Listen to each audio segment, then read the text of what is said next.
டீம்ல கோஆர்டினேஷன் இல்லனா அந்த டீம் எப்படி கொலாப்ஸ் ஆகுன்றதுக்கு எக்ஸாம்பிள் தான் இன்னைக்கு எபிசோட். இன்னைக்கு டே 18. என்னைக்கு இல்லாததுனால நம்ம டீலக்ஸ் கண்டஸ்டன்ஸ் ஃபர்ஸ்ட் எந்திரிச்சிட்டாங்க. அவங்க எந்திரிச்சதுமே நம்ம பிக் பாஸ் பாட்டை போட்டு விட்டாரு.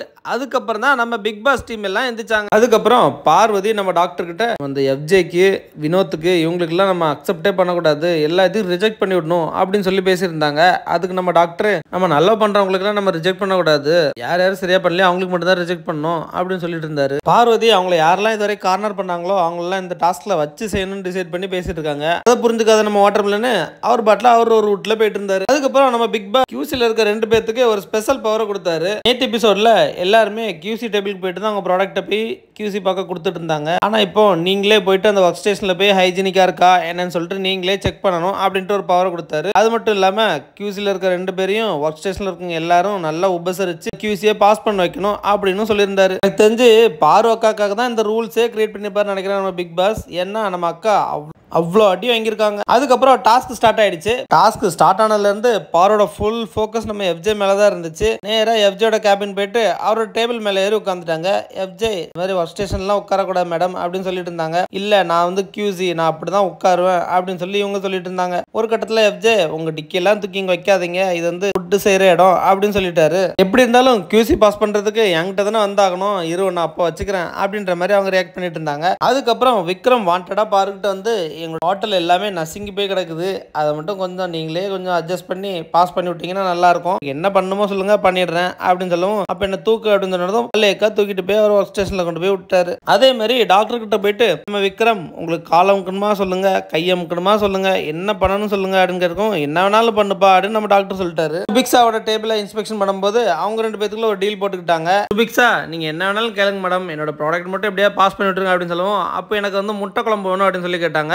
அதுக்கு சுபிக்ஸா அவங்களோட ஒர்க்கரோட கனிக்கிட்ட கொடுத்து முட்டை குழம்பு கொடுத்து விட்டாங்க. நம்ம கனியக்காவும் அவருக்கு முட்டையெல்லாம் ஊட்டி விட்டாங்க. இந்த மாதிரி அரிய வகை காய்ச்சலாம் இப்பதான் பார்க்க முடியும். அதே மாதிரி நம்ம பிரவீன் ராஜும் பாருக்கு கை அமுக்கி விட்டுட்டு இருந்தாரு. இன்னைக்கு நம்ம பாரு அக்காக்கு ஒரே ஜாலி தான். யார் யாரெல்லாம் அவங்கள கார்னர் பண்ணாங்களோ எல்லாரும் வந்து அவங்களுக்கு சேவை பண்ற மாதிரி ஆயிப்போச்சு. ஆனா அந்த சந்தோஷம் தொடர்ந்துச்சா இல்ல, அதுக்கு ஆப்போக்கிற மாதிரி நம்ம தலைமை வாட்டர்மெலன் ஸ்டார் வந்தாரு. அக்கா யார்ட்டெல்லாம் வம்புழுத்து வச்சிருக்காங்களோ அவங்க எல்லாம் நம்ம டாக்டர் கிட்ட போயிட்டு கை அமுக்கி விடுறது என்ன, கால் அமுக்கி விடுறது என்ன, ஆனா நீங்க சூப்பர்னு அப்படின்னு சொல்லி அவரை உசுப்பேத்தி நம்ம பார்வதிக்கு அகைன்ஸ்டா அவரை கொஞ்சம் கொஞ்சமா மாத்திக்கிட்டு இருந்தாங்க. ஆனா நம்ம அண்ணனை கொஞ்சம் யாராவது புகழ்ந்து பேசினா போதும் அப்படியே அவங்க பக்கம் சாஞ்சிடுறாரு. இதை நல்லா நம்ம எஃப்ஜே அவங்க டீம் எல்லாம் யூஸ் பண்ணிக்கிட்டாங்க. இதுக்கிடையில பாரு எசன்ஸ் எடுத்து எஃப்ஜே பண்ணி வச்சிருந்த ஜூஸுக்குள்ள ஊத்திக்கிட்டு இருந்தாங்க.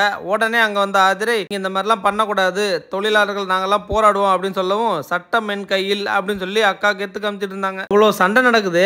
இந்த சைடு திரும்பி பார்த்தா டேபிள் கடையில் உட்காந்து அரோரா கெமி எல்லாரும் நல்ல சட்டியில சோறு போட்டு சாப்பிட்டுட்டு இருந்தாங்க. நம்ம கேமராமேன் அப்படியே திருப்பி காமிச்சு கொடுத்துட்டாரு. இவங்க எல்லாம் நல்லா கவனிக்கிறத பார்த்து நம்ம டாக்டர் பாரு சொன்னதை எதையும் கேட்காம அவர் பாட்டில் அப்ரூவ் பண்ணதுக்கு ரெடி ஆயிட்டு இருந்தாரு. பாரும் அவர்கிட்ட ஆர்கியூ பண்ணிட்டு நான் சொல்றதை கேளுங்கன்னு சொல்லிட்டு இருந்தாங்க. ஒரு கட்டத்தில் டென்ஷன் ஆகி அவங்க வெளியே எந்திரிச்சு போயிட்டாங்க. அதுக்கப்புறம் கியூசி ஸ்டேஷன்ல போய் உட்காந்துட்டு எஃப்ஜே குள்ள மட்டும் அப்ரூவ் பண்ணிடாத அப்படின்னு சொல்லிட்டு இருந்தாங்க. அதுக்கு அவர் நல்லா தானே பண்ணிருக்காரு, அதை நம்ம அப்ரூவ் பண்ணலாம் என்ன அப்படின்னு சொல்லி கேட்கவும் உனக்கு பிடிக்காத வினோத் பேரை நான் அப்ரூவ் பண்ணலன்னு, அதே மாதிரி நீங்களும் எஃப்ஜே குள்ள தான் அப்ரூவ் பண்ணாதீங்க அப்படின்னு சொல்லி ஒரு மியூச்சுவல் டீல் போட்டுட்டு இருந்தாங்க. இருந்தாலும் நம்ம அண்ணன் அதை காது கொடுத்து கூட கேட்கவே இல்லை. இல்ல அவர் நல்லா பண்ணிருக்காங்கல்ல, அதை அப்ரூவ் பண்ணி தான் ஆகணும் அப்படியே சொல்லிட்டு இருந்தாரு. உடனே டென்ஷன் ஆன பார்வதி ஊரே சேர்ந்து என்ன குத்திட்டு இருக்காங்க, நீ எனக்கு சப்போர்ட் பண்ண மாட்டல அப்படின்னு சொல்லி கத்திக்கிட்டு இருந்தாங்க. அதுக்கு அதிசயமா நம்ம ரம்யாவும் சப்போர்ட் பண்ணிட்டு இருந்தாங்க. கொஞ்சமாச்சு அக்கா சொல்றதை கேளுங்கண்ணே, அவங்க உங்களுக்கு தானே சப்போர்ட் பண்ணி பேசுறாங்க அப்படின்னு சொல்லிட்டு இருந்தாங்க. என்னடா இந்த பீஸ் இப்படி சப்போர்ட் பண்ணுதுன்னு பார்த்தா உள்ள போய் நம்ம சபரி கிட்ட நான் உங்களுக்கு நாமினேஷன் பாஸ் கொடுக்கதா சொல்லி தான் பேசிட்டு இருக்கேன், ஆனா கொடுக்க மாட்டேன் அப்படின்னு சொல்லிட்டு இருக்காங்க.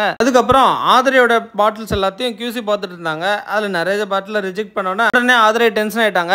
ஏன் ரிஜெக்ட் பண்றீங்க, காரணம் சொல்லுங்க அப்படின்னு சொல்லி கேட்டுக்கிட்டே இருந்தாங்க. அதுக்கு நம்ம பார்வக்கா ஐபிஆர் சரியில்லை அப்படின்னு சொல்லிட்டு இருந்தாங்க. ஐபிஆர்னா என்ன அப்படின்னு கேட்கும்போது இன்டர் பர்சனல் ரிலேஷன்ஷிப், அதாவது நீங்க எங்களுக்கு கியூசின்றதுனால அதுக்கேற்ற மரியாதை உபசரிப்புலாம் நீங்க பண்ணவே இல்லை, அதனால ஐபிஆர் இல்லாத காரணத்தினால உங்களோட ஜூஸ் ரிஜெக்டட் அப்படின்னு சொல்லிட்டாங்க. உடனே டென்ஷன் மாதிரி அவங்க பண்ண எல்லா ஜூஸையும் எடுத்து கீழே ஊத்திட்டாங்க. பாருகிட்ட டிஸ்கஸ் பண்ணாமே யார் யாரு ஃபைனலா கியூசிக்கு பாஸ் ஆயிருக்காங்கன்னு சொல்லிட்டு அவரு சொல்ல ஆரம்பிச்சிட்டாரு. டென்ஷனான பாரு பாரு ஏன்ட்டு டிஸ்கஸ் பண்ணாம நீனே ஒரு முடிவு எடுக்கிறியா அப்படின்னு சொல்லிட்டு நான் கியூசி இனிமே பார்க்கவே மாட்டேன், நான் ரிசைன் பண்றேன் அப்படின்னு சொல்லிட்டு கோவமா உள்ள வந்துட்டாங்க. நம்ம டாக்டரும் பின்னாடியே போய் பாரு நில்லு நில்லுன்னு சொல்லி கூப்பிட்டுட்டே இருந்தாரு. நம்ம டென்ஷனா இருந்த பாரு இப்போ என்கிட்ட பேசவே பேசாத, உனக்காக நான் எவ்வளவு சப்போர்ட் பண்ணி நின்று இருந்தேன், ஒரு இடத்துல எனக்காக நீ நிக்கிறியா, கிளிப்பிள்ளைக்கு சொல்லி கொடுக்குற மாதிரி சொல்லி கொடுத்துட்டு இருக்கேன், ஒன்னாவது நீ நான் சொல்ற மாதிரி நடந்துக்கிறியா, எல்லாரும் என்ன எவ்வளவு குத்துனாங்க, அந்த இடத்துல நீ ஒரு இடத்துல கூட எனக்கு நிக்கவே இல்லை அப்படின்னு சொல்லி திட்டிக்கிட்டு இருந்தாங்க. உங்க ரெண்டு பேத்துக்குள்ள மிஸ் அண்டர்ஸ்டாண்டிங் நடந்ததை பார்த்தா நம்ம காணி நம்ம தர்பீஸை ட்ரிகர் பண்ணிட்டு இருந்தாரு.